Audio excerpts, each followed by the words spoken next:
ప్రభునందు ప్రియమైన దేవుని బిడ్డారా, ప్రభువైన యేసు నామమున మీకు శుభములు. జీవముగల దేవుని కృపావర్షం మీపై సమృద్ధిగా కురియునుగాక. ఈ దినం అనగా మే నెల 27వ తారీఖు 2026 బుధవారం హోలీ ట్రినిటీ చర్చ్ మినిస్ట్రీస్ వారు అందించు అనుదినమన్న. ఈ దిన మన ధ్యానాంశం ఆత్మను బట్టి విత్తడం. దేవుని వాక్యం చదువుకుందామండి. గలతీయులకు రాసిన పత్రిక 6వ అధ్యాయం 8వ వచనం. ఆత్మను బట్టి విత్తువాడు ఆత్మ నుండి నిత్య జీవమైన పంటను కోయను. దేవుడు తన పరిశుద్ధ వాక్యం దీవించునుగాక. దేని బిడ్డారు, మీరంతా ఎలా ఉన్నారని, మీ ఆరోగ్యం ఎలా ఉన్నాయి, మీ కుటుంబంలో అందరూ బాగున్నారా? ప్రతి ఉదయ సాయంకాలాలు మీ గృహాల్లో కుటుంబ ప్రార్థనలు ఉన్నాయా? ప్రతిదినం దేవుని వాక్యం లేచి దేవుని వాక్యం చదివి కొంత సమయం ప్రార్థనలు గడుపుతున్నారా? ఇవి మనకెంతో అవసరం అండి. ప్రభు రాకడ దినాల్లో ఉన్నాం. మనం ప్రభు రాకడ కొరకు సిద్ధపడాలి. దేవుని వాక్యంలో మనం చూసినట్లయితే ఈ గలతీయులకు రాసిన పత్రిక 6వ అధ్యాయం వచ్చిన పౌలు భక్తుడు తన శరీరేచ్ఛను సేవించేవాడు శరీరం నుండి నాశనమను పంట కోయను, ఆత్మను సేవించేవాడు ఆత్మ నుండి నిత్య జీవన పంట కోయను. ఇది విత్తనం పంట సూత్రం గురించి పౌరు భక్తులు చెప్తున్నాడు. నీవు దేనిలో విత్తనం వేస్తావో దాని పంటనే కోస్తావు. శరీరేచ్ఛను సేవించేవాడు, శరీరం అంటే అక్కడ పాప స్వభావం, స్వార్థం, కామం, ద్వేషం, అబద్ధం, అత్యాస వంటి వాటికి లొంగి జీవించడం. అలాంటి వాడు కోసేది నాశనం అంటే ఆత్మీయ క్షీణత, సంబంధాల విచ్ఛిన్నం, చివరికి దేవుని నుండి శాశ్వతమైన విడిపోవడం. రెండవది ఆత్మను సేవించేవాడు పరిశుద్ధాత్మ నడిపింపులో నడవడం, ప్రేమ, క్షమ, సత్యం, పవిత్రత, దేవుని చిత్తాన్ని లోబడడం. అలాంటి వాడు కోసేది నిత్యజీవం, ఇప్పుడే దేవునితో ఉన్న సంబంధం మరియు శాశ్వతంగా ఆయనతో ఉండే జీవితం. దేవుని స్తోత్రం. విత్తనాలు విత్తేటప్పుడు అది నష్టదాయకమైన పనిలా అనిపిస్తుంది. ఎందుకంటే మనం మళ్ళీ వాటిని చూడకుండా ఉండేటట్లు మంచి విత్తనాలు భూమిలో పాతిపెట్టేస్తాం. ఆత్మను బట్టి విత్తనం కూడా అలాగే అనిపిస్తుంది. అదేదో ఊహాజనితం గాను ఎప్పటికీ నిజం కాని కలలా అనిపిస్తుంది. ఎందుకంటే మనం తృణీకరించుకొని ప్రభువును వెంబడిస్తుంటే దానివల్ల ఏమి ప్రయోజనం ఉన్నట్లు కనిపించదు. అయినప్పటికీ మనం దేవుని వాక్యం ధ్యానిస్తూ ఆయన కోసం జీవిస్తూ ఆత్మ బట్టి విత్తుకుంటూ వెళితే దేవుని మహిమాత్మే మనం సమర్పించుకుంటే మన ప్రయాస వృధా కాదు.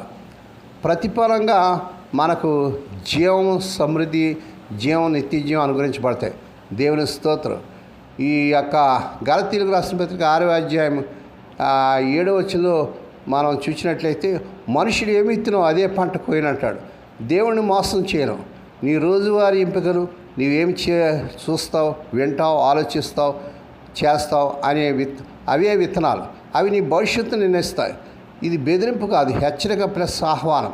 నాశనానికి దారితీసే దారిని వదిలి జీవానికి దారితీసే ఆత్మ మార్గాన్ని ఎంచుకోమని పౌరు భక్తుడు చెప్తున్నాడు.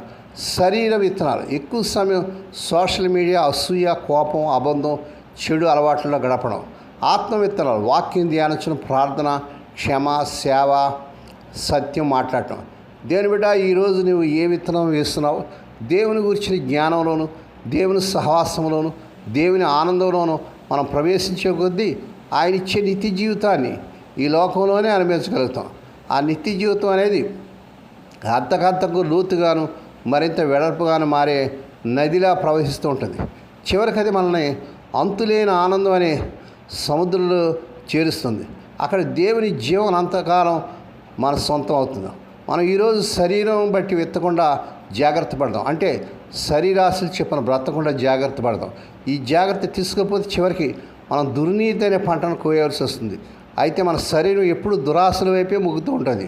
అయినా సరే ఉన్నతమైన, స్వచ్ఛమైన, అత్యంత ఆత్మీయమైన గమ్యం కోసం పరిశుద్ధ విజయంతో మన శరీరాలను లోపరుచుకొని ఆ ప్రభు కొరకు జీవిద్దాం. దేవుడి మాటలు దీవించుగాక. ప్రార్థన చేసుకుందామండి. పరిశుద్ధుడైన మా తండ్రి, నీ పరిశుద్ధ నామమునకు వందనాలు, స్తుతులు చెల్లించుకున్నాను. ఆయన స్వదేశ విదేశం నుండి వర్తమానం వింటూ అనేకరికి వర్తమానం షేర్ చేస్తూ, లైక్ చేస్తూ, సబ్స్క్రైబ్ చేస్తున్న మా ప్రియులందరినీ దీవించండి. మరి ఎవరైతే సమస్యలు, కష్టాలు, వేదనలు, నాయన రోగాలతో హాస్పిటల్, ఇంటెన్సివ్ కేర్లో ఉన్నారు, ఇప్పుడే కనికరించి వారి యొక్క కష్టాల నుంచి, వ్యాధుల నుంచి విడుదల చేసి, మరి నాయన సీరియస్ కండిషన్లో నీ బిడ్డలు శిరస్సు మొదలు పాదం వరకు నీకు రక్త ప్రవాహాన్ని ప్రారంభం మీరు పొందిన గాయమిని చేతను బిడ్డకు స్వస్థత కలుగుతుంది. ఏ కుటుంబాలు అయితే తమ ప్రియులు నిద్రించి మాణించి దుఃఖంలో వేదన ఉన్నారో అటు వారికి కావాల్సిన ఆదరణ దయచేయండి. మా తండ్రి, తమ ప్రియులు నిద్రించి వేదనలతో కొన్న బిడ్డలను ఆదరించండి. వివాహం కాని యవన బిడ్డలకి ఈ నెలలో అద్భుతంగా వారు కోరుకునే చక్కని విశ్వాసులైన సంబంధాలు కుదిరి వారి వివాహాలు ఘనంగా జరుగునుగాక.